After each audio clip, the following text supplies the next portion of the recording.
Pet Check is brought to you by Bosley's, a proud supporter of the Victoria Humane Society. Go to bosleys.com/givingback.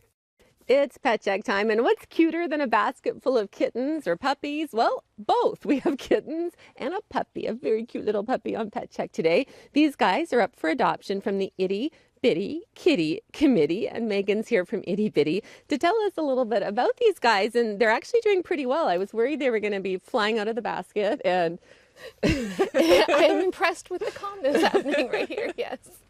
Yeah. So how old are the kittens and what's their story? So the kittens are about 7 weeks old. They were surrendered to our rescue through their owner. The mother cat had babies, and we spayed the mom in exchange for the surrender of the babies. We offer that program to reduce the number of unfixed kittens that are going out into the community. That's great, because otherwise that cat would just keep on having more and more babies, and their babies would have babies. Yeah, medical expenses are big, and so sometimes people need help with those costs, so we were able to step in and get some unfixed kittens some health care and get the mama cat some health care as well, so it's wonderful. We're going to talk more about the spay neuter clinics you're doing, but first tell us about this sweet little baby.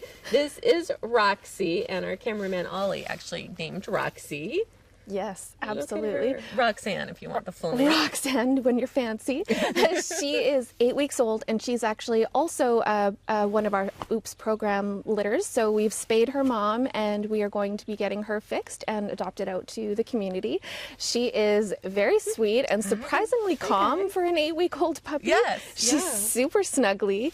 And she came in, and it was like she recognized she'd found the good life, and she has just been enjoying it ever since. She wants to go back inside. Yeah. She's had enough of the snow and the colder weather. Exactly. She's much happier, snuggled up, all cozy inside. Although we are keeping these guys warm, so don't worry about that at all. And I guess your goal with Itty Bitty is really to get rid of OOPS litters for good, because the cat overpopulation crisis is such a big problem, and you're doing amazing work with your spay and neuter clinics, the low-cost clinics. Started up in the summer. So tell us a little bit about that. So our rescue realized that we were never going to be able to rescue enough of the animals to actually stop the overpopulation crisis.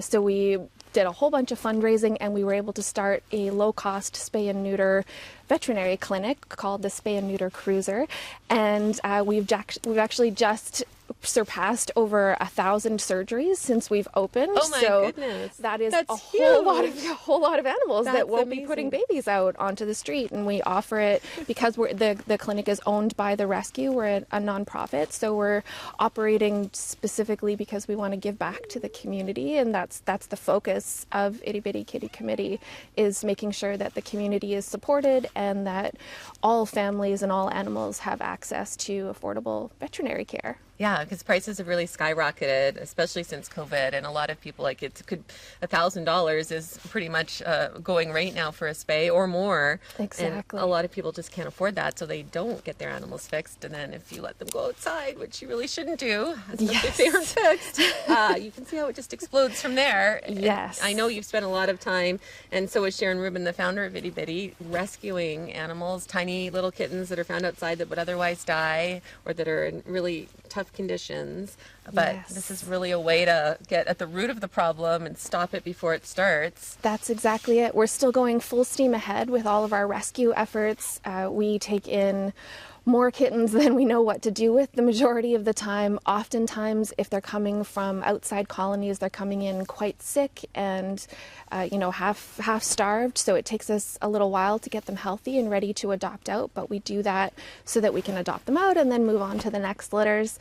So we've kind of got the two halves, right, as we're preventing future problems while still working full steam ahead on the current overpopulation crisis. So it's a lot.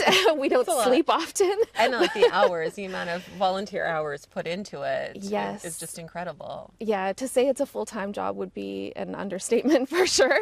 We can never get enough help. We're always looking for more fosters. We're always looking for volunteers.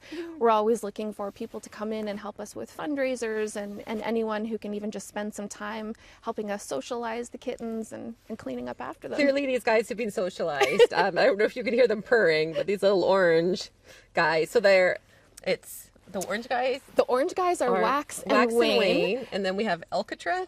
Alcatraz. Quite a name. It's the little tuxedo black This and little white one guy. here, little tuxedo. So here's Alcatraz. There's Mostly Alcatraz, sleeping. having a little snooze. Like, why am I named after a prison? I know. And then And that's Penelope. Penelope. Yeah, okay. Well, you won the name They lottery. I know. They do not have a theme. They were named, but they came into our veterinary clinic as a surrender, and they were each named by a different person at the clinic. Yes. So there is no cute theme for them, but they are cute. And this little one really doesn't look like an itty bitty kitty to me. You're a really funny looking kitty. We've always had the goal of expanding our scope to help out with puppies and dogs in the community as well. We're always trying to do more. We're always taking that extra step. But Roxanne has kind of come in unexpectedly during one of our community days. We were approached by a member of the community asking if we could help getting Roxanne's mom spayed, and we said yeah. So Roxanne has come to stay with us while she gets all set up for adoption. For a new house. Well, if you're interested in any of these guys, just go to our website, checknews.ca. We'll have a link to the Itty Bitty Kitty Committee there, as well as a link to the low-cost spay and neuter clinics that Itty Bitty does if you want to find out more about that. It's a great program. Thanks for watching.